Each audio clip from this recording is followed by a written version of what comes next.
시편 52편 말씀을 같이 읽음으로 받겠습니다.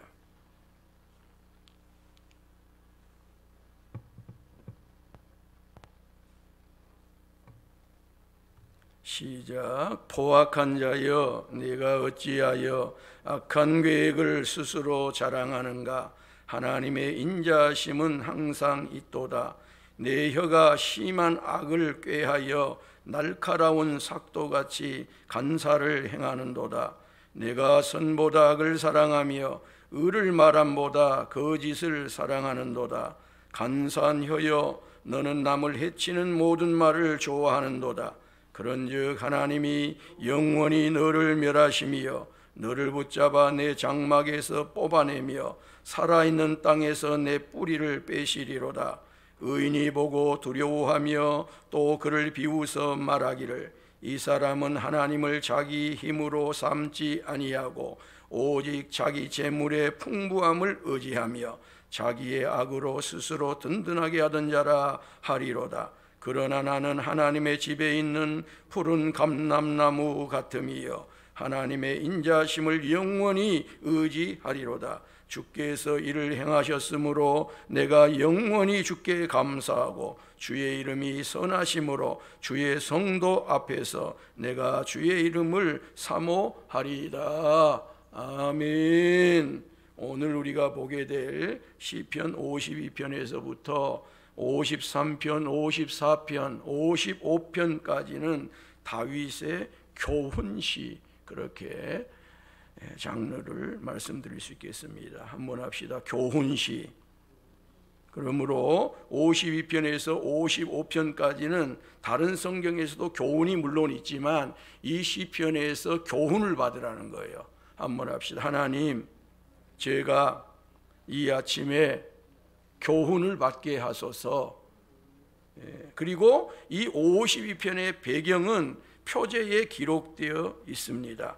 에돔인 도액이 사울에게 이르러 다윗이 아히멜렉의 집에 왔다고 그에게 말하던 때에, 그렇게 시편이 1절 시작되기 그 이전에 가로 안에 이 52편을 다윗이 쓴 배경이 무엇인가를 이렇게 설명을 하는데요. 이 내용이 사무엘상 21장, 22장에 그 배경이 자세하게 나와 있습니다. 제가 그 부분을 간단하게 요약을 해야 오늘 이 시편에서 우리가 교훈을 받을 수 있게 됩니다.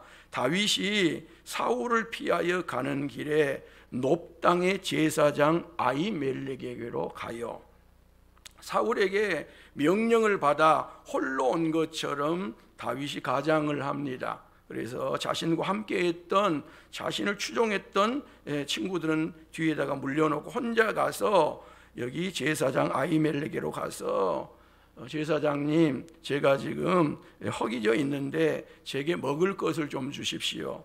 그랬더니 이 아히멜렉이 너무 깜짝 놀란 거예요. 어떻게 혼자 여기까지 올 수 있느냐, 이게 무슨 변고가 있구나, 어떤 일이 있구나 하는 것을 제사장이 직감을 해요. 제사장이 이걸 직감을 못하면 안 되지요. 직감을 하고 놀래서 다윗에게 묻습니다. 당신이 정말로 사울의 명령을 받고 여기에 왔느냐, 아니하면 무슨 변고가 있느냐, 예루살렘 궁궐에서 어떤 일이 있느냐, 그렇게 물었더니 다윗이 자신이 살아있기 때문에 제사장에게 둘러서 댑니다. 저는 분명하게 사울왕의 명령을 받고 여기에 왔고, 오다 보니까 음식물이 떨어져서 지금 배가 고픕니다. 그러자 이 제사장이 거룩한 떡밖에는 없습니다. 즉 성전 안에다가 올리는 그 떡, 그리고 제사장만이 먹을 수 있는 그 떡밖에 없습니다. 그러나 당신이 여기까지 오는 동안 여자를 가까이 하지 아니하며 율법에 어긋나지 아니하고 정결한 몸을 유지하고 왔다면 제가 이 떡을 당신에게 드릴 테니까 이 떡을 잡수십시오. 그렇게 떡을 내줬고 다윗이 그 떡을 먹고 그 나머지를 가지고 자신과 함께 했던 부하들에게, 친구들에게 그 떡을 나누어 주고, 제가 여기 그대로 높당에 있으면 사울에게 발각되어 죽을 수 있기 때문에 그 다음으로 해서 맨 마지막에 선지자 갓을 만나가지고 이렇게 이방 땅을 유리하지 말고 유다 땅 헤렛 숲을 속에 가서 숨어 계십시오. 이렇게 선지자의 도움을 얻어가지고 제가 다시 여러 곳을 방황하고 사울을 피해 다닌 가운데 유다 땅 헤렛 땅으로 그가 들어오게 돼요. 자, 이렇게 해서 다윗은 들어와 있는데 다윗이 높당 아히멜렉 제사장에게 가서 떡을 구하고 그 떡을 준 이 과정을 누가 지켜보고 있었냐 하면 에돔 사람 도액이라고 하는 이 사람이 그것을 다윗을 추종해서 계속 따라와 가지고 빌미를 잡으려고 왔는지 어떻게 왔는지 거기에 와 있었는지 알 길은 없으나 이 못된 사람, 악한 사람, 포악한 사람, 강포한 사람 도액이 이 장면을 그대로 보았어요. 그리고 보고 그것을 결정적인 순간에 터뜨리려고 가지고 있었던 것 같아요. 나쁘죠? 참 나쁜 것입니다. 근데 사울이 다윗을 잡으려고 하나 잡을 길이 없는 거예요. 그리고 이 신하에게 명령을 내리고 저 신하에게 명령을 내려도 움직이는 것 같은데 겉으로는 실제적으로는 안 움직이는 거예요. 왜요? 이미 저들이 하나님께서 사울은 패하고 다윗을 세워가는 것을 분명히 알았기 때문에 누가 거기에다 힘을 보태려고 그러고 있어요. 이미 기울어져 버렸는데, 하물며 하나님의 뜻이 아닌 세상적인 어떤 권력도 이렇게 누수가 되고 기울어지면 거기다 힘을 보태려고 하지 않아요. 거기다 돈을 쓰려고 하지 않거든요. 거기다 줄을 쓰려고 하지 않거든요. 근데 세상적으로 뿐만 아니라 사람들 뿐만 아니라 하나님이 이미 사울은 패하고 다윗을 세워가는 과정 속에 있기 때문에 사울이 칼을 들고 있어도 그 칼을 가지고 다윗을 치려고 하는 사람들이 없는 거예요. 자, 이런 과정 속에서 사울이 다윗과 그와 함께한 사람들이 다시 유다 땅으로 건너와 나타났다고 하는 소식을 들어요. 그래서 저가 손에 단창을 들고 에셀나무 아래에 앉고 모든 사울의 신하가 그의 곁에 서 있을 때에 사울이 다음과 같이 말해요. 특별히 자기 종족들에게 말합니다. 베냐민 지파잖아요. 자기 지파에게 말을 한 거예요. 마지막 가면 자기 혈족이 됐든지 자기 가족이 됐든지 자기하고 뗄래야 뗄 수 없는 사람들에게로 가가지고 마지막에 엄포를 넣든지 뭔가를 하는 것이거든요. 사울이 이렇게 말해요. 너희 베냐민 사람들아 들으라. 이새의 아들이 너희에게 각기 밭과 포도원을 주며 너희를 천부장 백부장으로 삼겠느냐. 너희가 다 공모하여 나를 대적하며 내 아들이 이새의 아들과 맹약하였으되 내게 고발하는 자가 하나도 없고 나를 위하여 슬퍼하거나 내 아들이 내 신하를 선동하여 오늘이라도 매복하였다가 나를 치려는 것을 내게 알리는 자가 하나도 없도다. 나머지 지파는 그런다고 하지만 너희가 지금 내가 왕이 되어서 나와 함께 같은 지파여 가지고 너희가 내게서 땅도 받고 논도 받고 뭣도 받고 계급도 받고 직위도 받고 다 받아놓고 아무리 다윗이 지금 현재 뜨고 있다고 해가지고 다윗이 왕이 되면 베냐민 지파인 즉 나와 같은 지파인 너희들에게 또다시 백부장 삼아주고 천부장 삼아주겠느냐. 왜 그런데 다윗을 고발하는 사람이 한 사람도 없느냐. 이 고발을 붙이는 겁니다. 고발을. 사울이 마지막에 바로 그때예요. 이때 에돔 사람 도액이 기회를 보다가 사울의 신하 중에서 입을 열어요. 그리고 고발을 합니다. 이새의 아들이 노베 와서 아히두베의 아들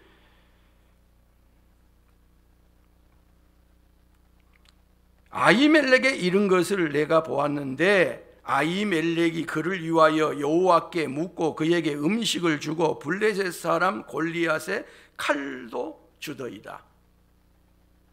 그래서 아히멜렉이 다윗이 자기에게 왔을 때에 음식을 줄 뿐만 아니라 다윗이 블레셋 사람 골리앗을 물리쳤을 때에 그 칼도 준 것을 고발을 한 거예요.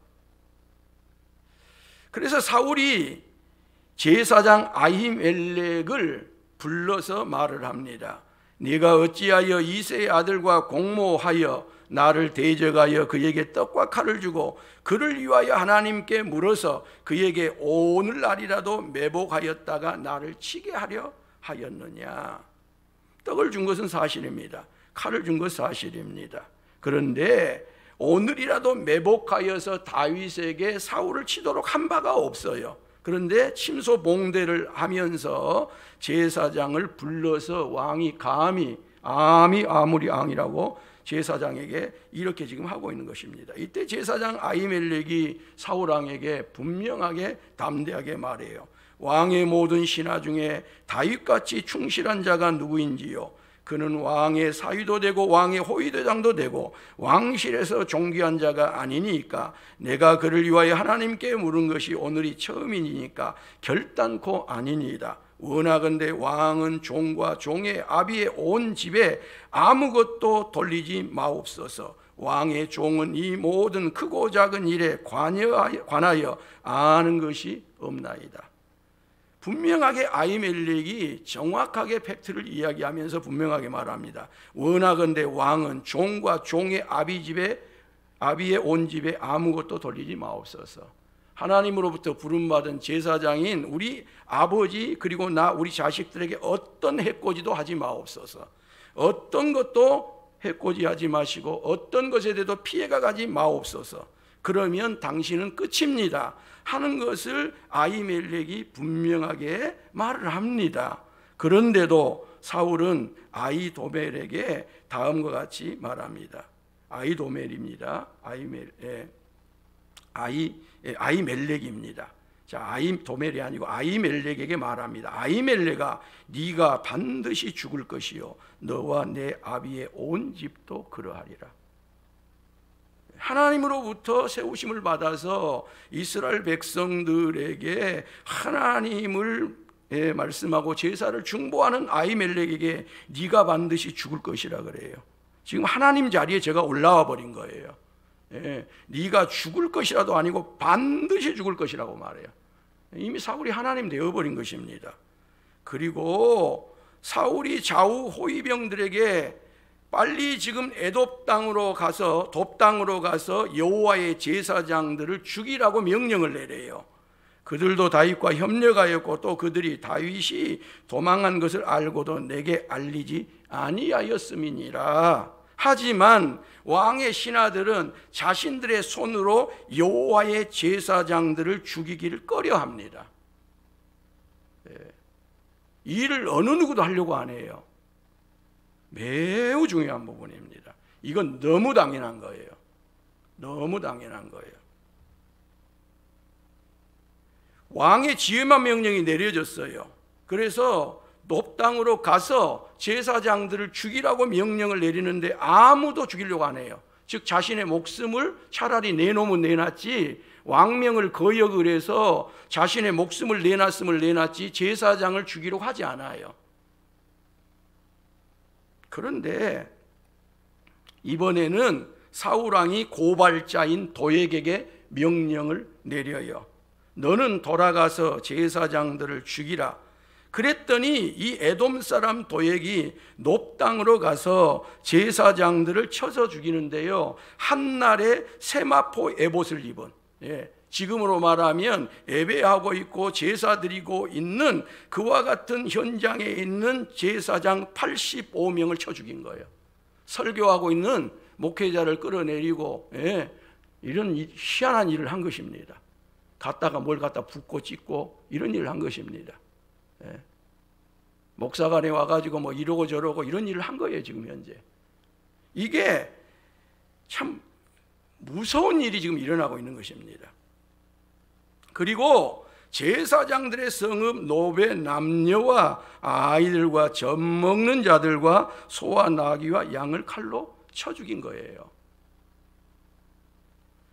에돔 사람 도액은 고발도 고발이지만 사울 왕의 명령에도 누구 한 사람 제사장들을 죽이려는 것을 꺼리는데 저가 명을 받고 제사장을 85명이나 죽였습니다. 여기까지도 용서받을 길이 없어요. 이건 용서가 안 되는 겁니다. 도액은 이와 같은 제사장을 죽이라고 하는 명령을 뛰어넘어가 버려요. 그래서 제사장의 성읍에 있는 남녀를 다 죽여버려요. 그리고 애기들을 다 죽여버려요. 심지어 젖 먹는 자까지를 전부 다 칼로 쳐 죽여버려요. 그리고 저들이 하나님으로부터 받아서 먹고 살아가야 될 소와 나귀와 양까지도 전부 다 쳐 죽여버려요. 그러니까 제사장의 성읍을 완벽하게 저가 몰살시켜버린 거예요. 그래서 다윗이 이런 도액을 향하여 말하기를 포악한 자여 그렇게 말하는 거예요. 포악한 자여 그렇게 말하는 거예요. 여기 포악한 자의 원뜻은 강한 자다, 용사다 그런 뜻이에요. 그런데 오늘 개역 개정은 포악한 자여 그렇게 번역을 해놔요. 그리고 옛날에 개정 성경은 강포한 자여 그래요. 맞습니다. 강한 자는 이런 짓을 하는 게 아니에요. 용사는, 진짜 용사가 어떻게 이런 짓을 합니까? 강한 자가 어떻게 이런 짓을 합니까? 이건 포악한 자예요. 강포한 자예요. 그리고 이런 도액이 이런 악질적인 행위를 하고도 스스럼 없이 그것을 자랑을 합니다. 자랑을 해. 이거 자랑을 하고 다녀.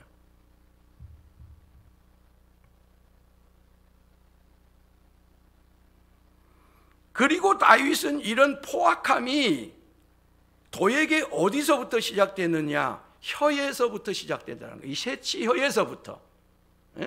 혀에서부터 이런 강포함이, 포악함이 시작되었다는 거예요.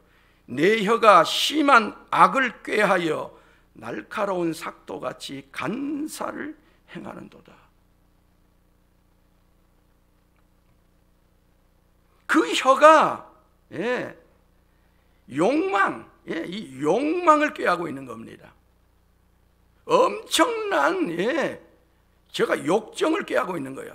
그래서 그의 혀가 마치 아주 날카로운 면돌칼같이 속임을 행하고 사기를 행하고 반역을 행한다고 그래요. 실로 모든 일이 도액의 혀 때문에 일어납니다. 도액은 타락하고 부패한 사람의 끝판왕이에요. 그는 선보다 악을 사랑합니다. 의를 말함보다 거짓을 사랑합니다. 도액은 선을 원하였으나 악을 행하는 것이 아니었어요. 즉 마음에는 선이 있었으나 어쩌다 보니까 악을 행한 게 아니에요. 처음부터 아예 악을 사랑한 사람이에요. 말도 선한 말을 하려고 하다가 나중에 악하게 말한 것이 아니에요. 선도 말하고 악도 말한 게 아니에요. 저는 처음부터 고의로 악을 말하는 사람이에요. 그래서 도액은 마귀적이에요. 혀는요, 선하게도 사용되지만 악하게 사용되면 불처럼 걷잡을 수가 없어요. 간사한 혀여, 너는 남을 해치는 모든 말을 좋아하는도다. 그러므로 하나님께서 이런 포악한 자, 강포한 자, 포악한 행위를 스스로 자랑하는 자, 면도칼같이 날카로운 혀를 가진 자를 그대로 둘 수가 없어요. 하나님은 이럴 경우에는 둘 수가 없습니다. 그래서 5절에 의하면 하나님께서 이런 자를 영원히 멸하여 버린다고 말씀합니다. 하나님께서 저를요, 여기 붙잡다고 하는 말은 잡아챈다 그 말입니다.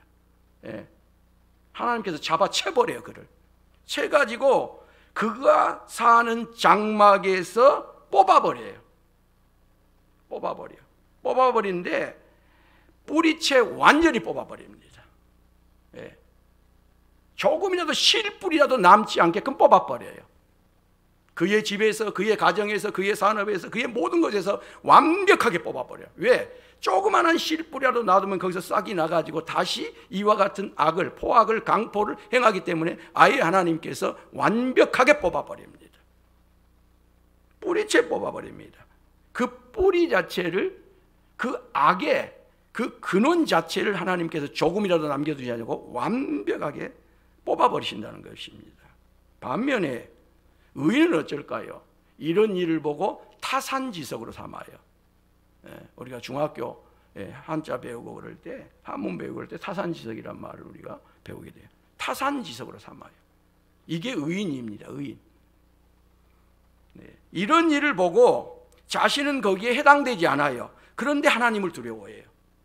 예. 정말로 두려워야 할 자는 두려워하지 않고, 예.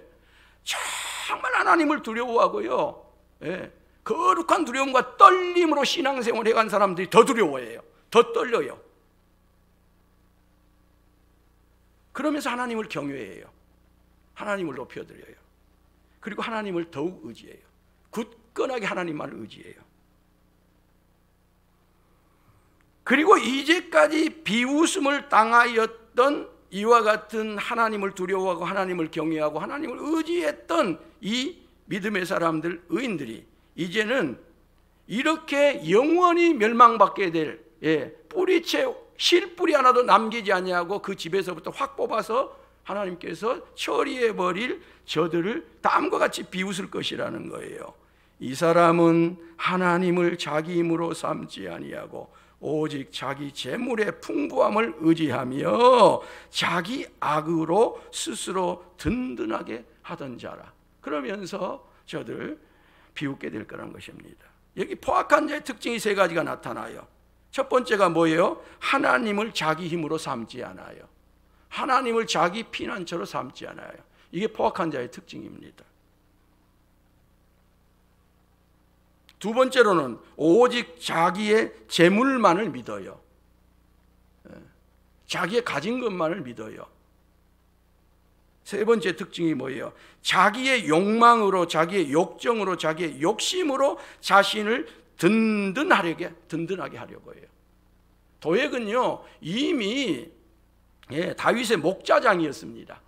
이게 약물이 다윗이 가지고 있는 모든 그 동물들을 키우는 큰 고위직의 사람이었어요. 그러니까 그는 지금도 부자예요. 그런데 그 자신의 욕망이 한정이 없어, 끝이 없어. 그러다 보니까 어떻게든지 간에 다윗을 고발하고 다윗에게 충성을 하고 명령을 내린 것보다 더 엄청난 악을 행하여서라도 그 욕망을 채워서 자신을 든든하게 하려고 하는 겁니다.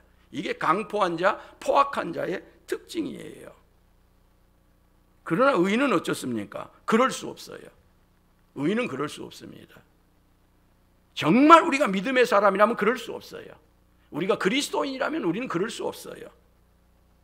그래서 8절의 의인은 이런 고백을 합니다. 그러나 나는 하나님의 집에 있는 푸른 감람나무 같음이여 하나님의 인자하심을 영원히 의지하리로다. 아멘. 그러나 나는 하나님의 인자하심을, 하나님의 사랑을 영원히 의지한다는 거예요. 여러분, 사랑이 이게요, 우리가 하나님은 사랑이라 할 때 여러분 사랑을 여러분의 중심에 둡니까?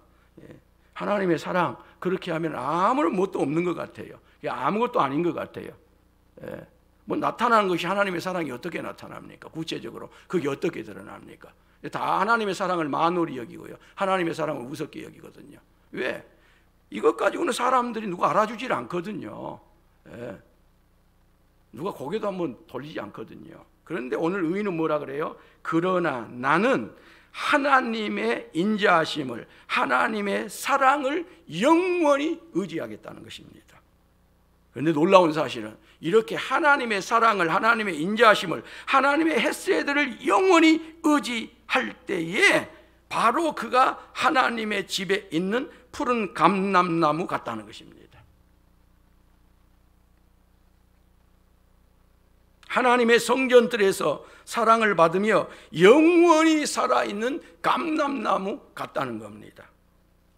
그리고 하나님께서 포악한 자를 멸하셨으므로 하나님께 영원한 감사를 드리고 주의 이름이 선함으로 주의 성도들과 함께 주의 그 성도들 앞에서 내가 주의 이름을 사모한다는 겁니다. 즉 사람들 앞에서, 성도들 앞에서 예수님을 간증하는 그와 같은 축복된 삶이 그에게 주어질 것을 말씀을 하고 있습니다. 성도 여러분, 우리는 8절이어야 돼요. 8절. 8절에 나가 나여야 돼요. 우리는요, 세상에 그 어떤 것이 아닌 하나님의 인자하심을 의지해야 돼요.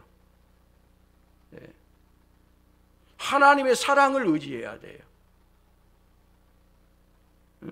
하나님의 사랑을. 매우 연약한 것 같고, 무시를 당한 것 같고, 아무것도 아닌 것 같고, 누가 알아주도 않는 것 같고, 그게 하나님의 사랑이에요. 그 하나님의 사랑을 일생토록 의지해야 돼요. 그 사랑을 영원토록 의지해야 돼요. 마지막에 남는 것은 사랑밖에 없어요. 사랑이 영원한 거예요.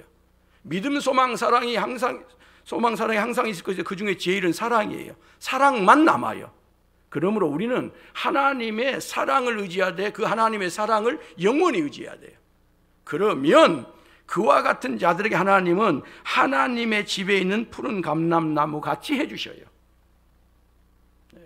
도액이 왔든 누가 왔든지 간에 어떤 포악한 자가 와서 어떤 강포한 일을 하더라도 내가 하나님의 사랑을, 하나님의 헤세드를, 하나님의 인자를 끝까지 마지막까지 의지하면 하나님께서 다른 데 서 있는 나무가 아니라 하나님의 집에 서 있는 푸른 감람나무 같이 해주셔요.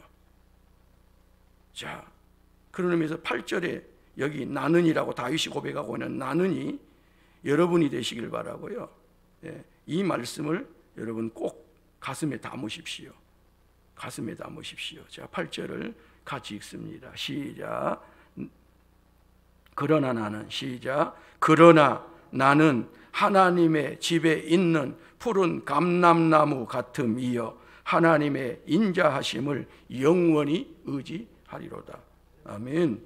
뭘 의지해요? 하나님의 인자하심을, 하나님의 사랑을 의지하되 잠시 잠깐이 아닙니다. 영원토록이에요. 끝까지, 마지막까지. 그 사람이 하나님의 집에 있는 푸른 감람나무 같이 굳건하게 서 있어요. 뽑히지 않습니다. 어떤 세상의 악한 종류들이, 못된 사람들이 별짓을 자해도 뽑히지 않아요. 오히려 그 사람이 뽑힙니다. 실 뿌리 하나도 남기지 않고 하나님이 확실하게 뿌리째 뽑아서 멸해버리셔요. 오늘 이 아침 우리 모두가 다 하나님의 집에 서 있는 푸른 감람나무처럼 되는 복을 받기 위하여 하나님의 사랑을 의지하고 또 의지하는 그 결심으로 다시 새로워지길 원하고 끝까지 일생 다하는 날까지 하나님의 사랑입니다. 그 사랑 여러분에게 충만하게 이 아침도 부어주시니 그 사랑 붙드시고 그 사랑 의지하기를 예수님의 이름으로 축복합니다.